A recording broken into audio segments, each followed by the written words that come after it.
नमस्कार, good morning and welcome back to my YouTube channel back from the jaws of danger. आज क्योंकि मैं cricketer हूँ तो कई क्रिकेटर्स हैं जो हंटिंग में रहे हैं। उनमें से एक बड़े फेमस महाराज साहब थे, महाराज कुमार ऑफ विजयनगरम, जिनको हम लोग शॉर्ट फॉर्म में विजी बोलते थे।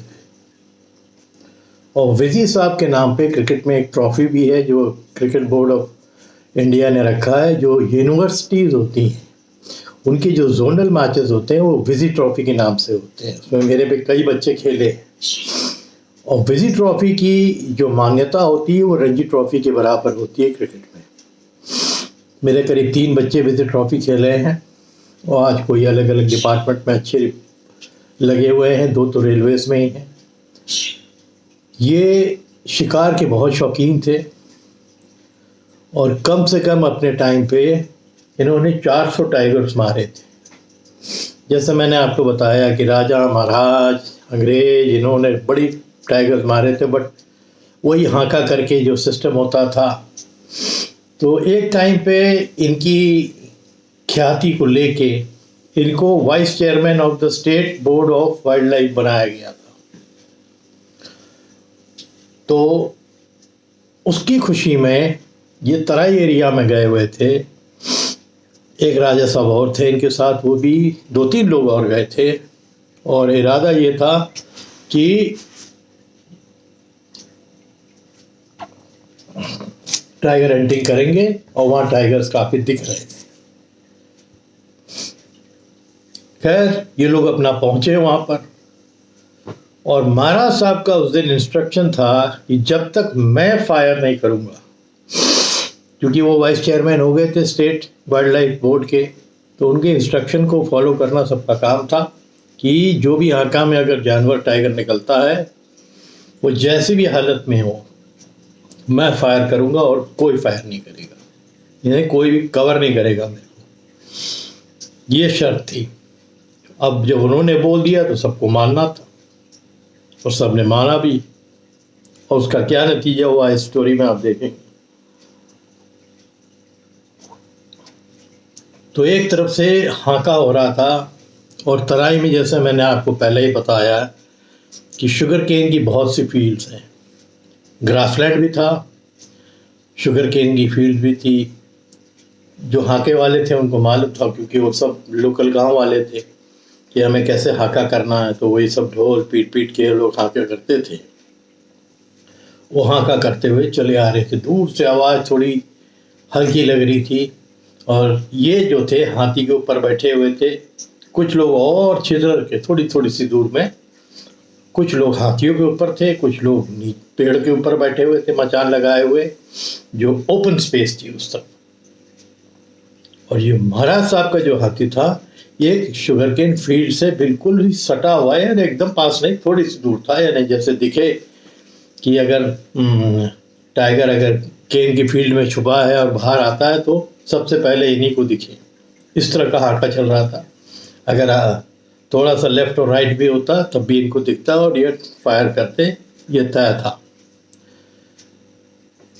हाका हुआ, धीरे धीरे वो जो हाके की आवाज़ है वो तेज होती गई, तेज होती गई है एकदम। बहुत कभी किसी ने मैंने तो नहीं देखा है, मैंने सुना ही सुना है, डॉक्यूमेंट्रीज में देखा है। कि हाके की आवाज़ धीरे धीरे तेज होती है और फिर जानवर निकलना चालू होते हैं। वो चाहे उसमें वाइल्ड बोर हो, हिरन हो, टाइगर्स हों, लेपर्ड्स हों, जो भी उस एरिया के अगल बगल होते हैं, उस हाके से जो डर के भागते हैं इस तरफ जहाँ लोग इंतज़ार कर रहे हैं, शिकारी इंतज़ार कर रहे हैं, उस तरफ भागना चालू होते हैं। और एक टाइग्रेस थी, वो निकली और बड़ी ज़बरदस्त 12 बोर की गन थी इनके पास, .375 की डबल बैरल गन थी। और वो लेके ये तैयार, विजी साहब तैयार बैठे हुए थे और वो टाइग्रेस इनको दिखी भी आती हुई। उन्होंने एक शॉट लिया, उसके ऊपर शॉट लिया, बट वो बगल का एक गन्ने का फील्ड और था, वो उसके अंदर घुस गई। तो इनका जो माहौल था हाथी वाला, और इनके अंदर एक खासियत और थी कि वो जो हौदा होता था हाथी के ऊपर, वो बहुत ज़्यादा वो स्टिफ नहीं बंधवाते थे। वो बैठते ऐसे ही पैर फैला के थे हाथी के ऊपर, उनकी आदत थी 400 टाइगर ऐसे ही मार चुके थे वो।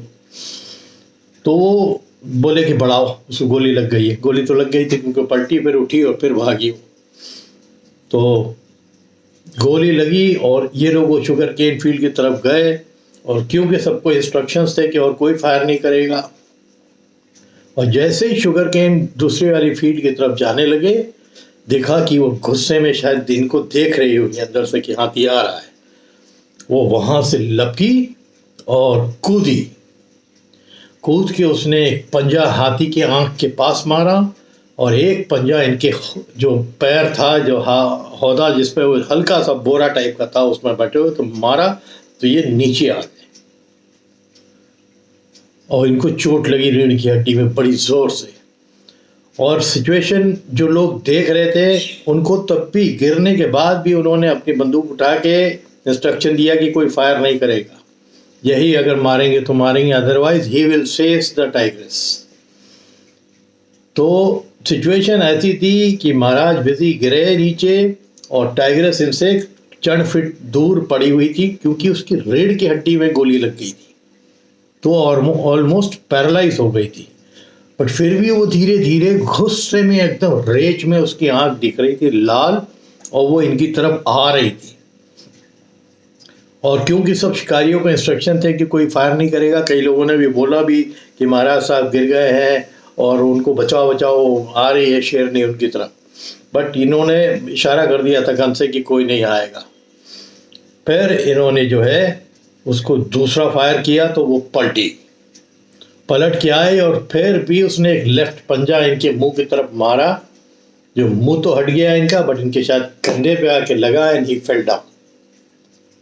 और क्योंकि ये गिरे थे, इनकी भी रीढ़ की हड्डी में चोट लग गई थी गिरने की वजह से, फॉल की वजह से, तो कह रहे थे कि टाइग्रेस तो वहाँ गिर के फिर पलट गई, यानी सांस उसके उखड़ गए थे, यानी विजिट आए साहब बगल में इंजर्ड पड़े हुए थे। फिर लोग आए, उन्होंने इनको उठाया, उठाने के बाद फिर इनको इलाज के लिए वहीं से, तराई एरिया का ये मैं किस्सा आपको बता रहा हूँ, तो वहाँ से इनको लखनऊ लाया गया। फिर लखनऊ में कुछ दिन इनका ट्रीटमेंट हुआ, पर जब भी इम्प्रूवमेंट नहीं हुई तो फिर ये तय हुआ कि महाराज साहब को फिर इंग्लैंड भेजा जाए। इनको फिर इंग्लैंड भेजा गया, और इंग्लैंड में भी इनके अंदर जो ट्रीटमेंट के बाद इम्प्रूवमेंट नहीं हुआ।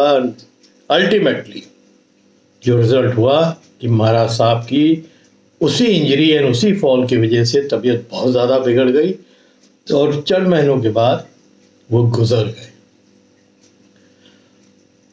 इस कहानी में जो देखने वाली बात यह है कि लोग शिकारी ऐसे ऐसे भी थे जो ये बोलते थे कि मैं शिकार करूंगा और ये चैलेंज लूंगा।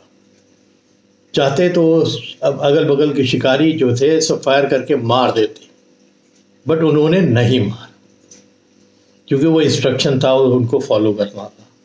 तो कहाँ तो ये सेलिब्रेट करने गए थे कि वाइस चेयरमैन हो गए स्टेट बोर्ड वाइल्ड लाइफ के, उसके शिकार में। उनकी एक फ़ोटो मैं शायद इसमें डालूंगा, उसमें बैठे हुए, उसमें 4 बड़े बड़े टाइगर्स हैं, आप देखेंगे। ब्लैक एंड वाइट फ़ोटो है, बहुत पुरानी मेरे को मिली थी। तो विजयनगर विजी साहब का जो है, क्योंकि क्रिकेट से भी ताल्लुक़ रहता था, तो मेरे को बड़ी कीन इंटरेस्ट रही इस स्टोरी के ऊपर। मैंने शायद पहले भी डाला था कि एक किसी स्टोरी में कि राजा साहब की मौत हुई थी और उनको इंजरीज की वजह से मौत हो गई थी, हाथी के पीठ के ऊपर के फॉल की वजह से। वो यही विजी साहब थे। फिर यहाँ बलरामपुर हॉस्पिटल है, उसमें उनको जो है जब ट्रीटमेंट अच्छा नहीं मिला तो इंग्लैंड गए, इंग्लैंड में ट्रीटमेंट नहीं मिला तो वापस आए, और कुछ महीनों के बाद वो अपनी इंजरीज की वजह से गुजर ही गए। तो these types of stories are very common in the wild. ये वो टाइम था जब टाइगर के ऊपर हंटिंग बैन नहीं थी और जब टाइगर बहुत थे। बट महाराज साहब के अंदर ये खासियत थी कि ये बुचरी वाले फेज में नहीं थे जो अंग्रेजों में थे, या कुछ महाराज जो नेपाल में थे कि लाइन से, अब आपको मैं क्या बताऊं, 30-35 हाथी एक लाइन से रहते थे और हाका होता था, हाके में जो भी जानवर मिलता था उन पर फायर होता जाता था। मैंने वो फोटोज देखी हुई है। एक लाइन से कम 16-17 टाइगर मरे पड़े हुए हैं और शिकारी पोज कर रहे हैं सब बैठ के। ये नेपाल की बात बता रहा हूँ। तो नेपाल के राजा खुद भी शिकारी थे, शिकार करते थे, और जब अंग्रेज लोग थे उनको शिकार करने जब नेपाल जाते थे तो वो तैयारी पूरी रहती थी कि भाई कौन से एरिया में जाना है, उनको शिकार कराना है। लॉर्डशिप आ रहे हैं तो उनको हमें शिकार कराना है। तो आज एक कहानी ये, और एक कहानी मैं एक छोटे लड़के की डाल रहा हूँ जो 14-15 साल का था। ये भी उस समय की बात है जब शिकार बैन नहीं था, और उनके कजन्स जो थे वो भी शिकारी थे, अंकल मामा सब शिकारी थे। एमपी की बात है ये। तो और जब भी वो बहुत बड़े पब्लिक स्कूल में, शायद सिंधिया में पढ़ता था, सिंधिया स्कूल में ग्वालियर में। तो जब वो छुट्टी में घर गया तो उनका एक फार्म हाउस था। जब वो फार्म हाउस की तरफ जाते थे तो बड़ा घना जंगल बीच में भी रहता था, फार्म हाउस के इर्द गिर्द भी बहुत घना जंगल होता था। तो मजाक मजाक में इनके मामा या इनके अंकल ने बोला कि शेर मारेगा, यानी वो हार्डली 14-15। तो बोले हाँ बिल्कुल मारूंगा। एंड वो शूटिंग में 12 साल की उम्र से जाया करता था हंटिंग में। शूटिंग अलग चीज़ है, हंटिंग अलग चीज़ है। वो हंटिंग में जाया करता था, उसको ये लोग मौका नहीं देते थे, but he used to be there on the jeep जब हंटिंग होती थी। तो देख देख के ही उसको तजुर्बा हो गया था, और बातें सुन सुन के ही उसको इतना एक्सपीरियंस हो गया था कि वो सो कॉन्फिडेंट, वो इतना कॉन्फिडेंट था कि मैं जाऊँगा भी, मैं भी मारूँगा। मैं अपनी भी बात बता रहा हूँ कि जब मैं यंग था, अब मेरे को समझ में आता है कि मेरे फादर मेरे को गन देने से क्यों डरते थे। क्योंकि जवानी में ये समझ में नहीं आता कि बहुत ही खतरनाक औजार है। इसको एक बार वो लत लग गई ना यूज़ करने की, तो वो it can be very dangerous.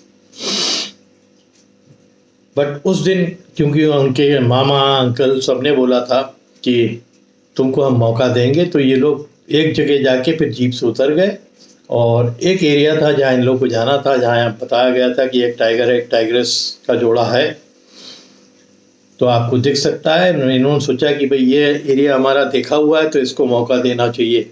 तो इसके पास राइफल थी, उन लोग के पास 12 बोर थी, डबल बैरल।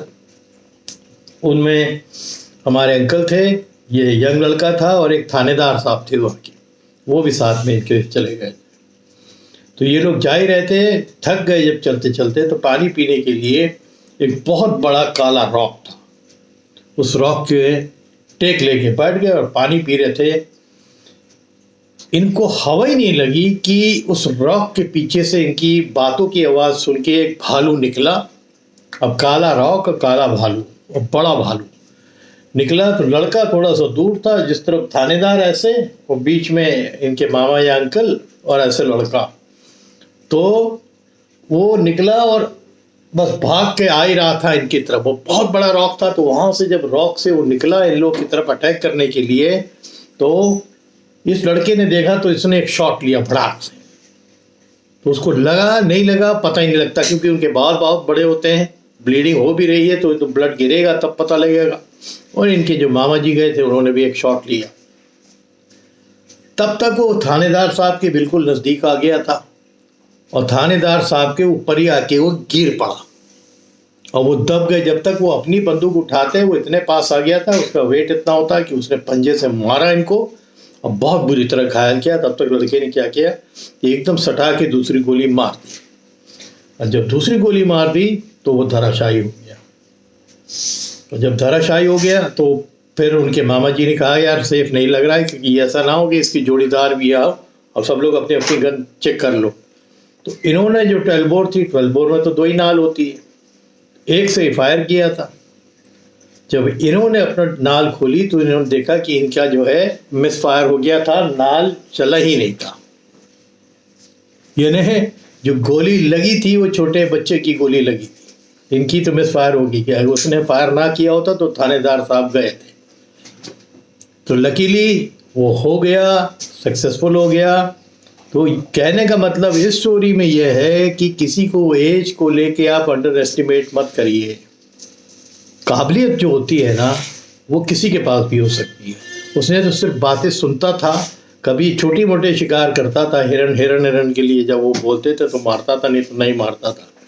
बट उस दिन उसके 2 फायर ने वो थानेदार साहब और इनके मामा जी की जान भी बचाई, क्योंकि वो तो अघोरी लगने के बाद थानेदार साहब के ऊपर ही गिर पड़ा था। और तब पता लगा था इनके कपड़े जो है ब्लड से बिल्कुल लथपथ हो गए थे थानेदार साहब के। और तभी तक उसने कितने पंजे मार दिए थे कि काफ़ी घायल हो गए थे। इन्होंने क्या किया था, मुंह अपना छुपा लिया था, जानते कि मुंह पे मार देगा पंजा तो आँख नोच देगा। तो इसके कंधे और सीने के ऊपर बहुत नोचने के निशान आ गए थे। बहरहाल फिर तो टाइगर की हंटिंग वहीं उन्होंने ड्रॉप कर दी और ये डिसाइड किया कि अब हम लोग को वापस चलना चाहिए। और क्योंकि वो इंजर्ड भी हो गए थे, उनकी जो है इलाज भी होना था उनका, उनको लेके आ गए।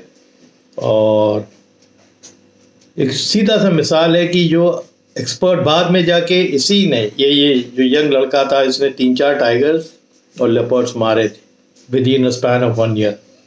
तो उस तरह का हंटर था।